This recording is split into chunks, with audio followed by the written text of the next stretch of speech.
pada konferensi sebelumnya bisa diketahui bahwa kebakaran Kejaksaan Agung itu pada tanggal 22 ya, Agustus tahun 2020 itu.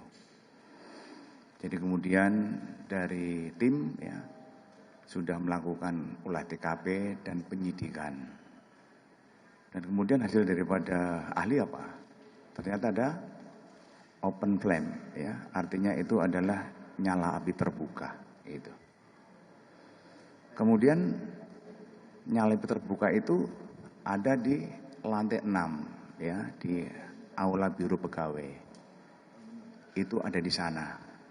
Dan kemudian penyidik sudah memeriksa puluhan saksi ya, ada 30 saksi. Dan penyidik juga sudah menemukan ada surat ya, sebanyak 3 surat. Kemudian ada 8 ahli itu. Akhirnya yang lalu kita menetapkan 8 tersangka. Kita tetapkan 8 tersangka itu dari tukang dan mandor, kemudian dari PT APM ya direkturnya, dan kemudian ada dari PPK itu PPK-nya. Dan berkas perkara sudah dilimpahkan. Kemarin dari 8 tersangka itu ada 3 berkas perkara yang kita sidik. Yaitu yang pertama berkas perkara itu adalah 4 tersangka, itu tukang ya. Kemudian 1 berkas tersangka itu yang mandor, yang 1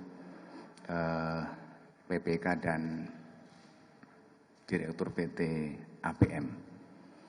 Untuk yang 6 tersangka sudah kita kirim kemarin ya, hari Kamis tanggal 12 November tahap 1. Dan kemudian dulu di Repidum pernah menyampaikan bahwa tidak menutup kemungkinan ada tersangka lain ya di dalam kasus ini. Memang benar setelah perkembangan penyidikan sekitar 20 hari ya, 20 hari. Dan kemudian dari hasil pemeriksaan lapor ya, dulu kan ada akseleran yang mempercepat proses terbakarnya material. Itu yang pertama adalah berupa minyak lobby ya, atau dust cleaner ya, merek Top Clean. Itu juga ada yang kedua, ada namanya aluminium composite panel atau ACP itu ya, dan mereknya Seven ini di situ. Yang pertama sudah yang minyak lobby sudah tersangkanya sudah kita berkas, dan saat ini kita menyidik berkaitan dengan ACP, itu akseleran lain yang mudah terbakar ya, yang mudah terbakar, sehingga kita kemarin setelah mendapat keterangan saksi, surat dan ahli, hari Jumat tadi ya, tadi kita melakukan gelar perkara ya. Untuk apa? Menetapkan tersangka baru, gelar perkara.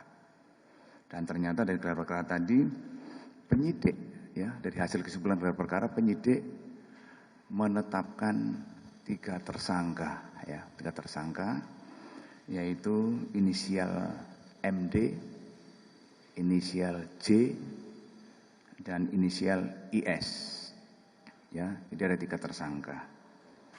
Kira-kira 3 tersangka itu perannya apa ya, peran mereka?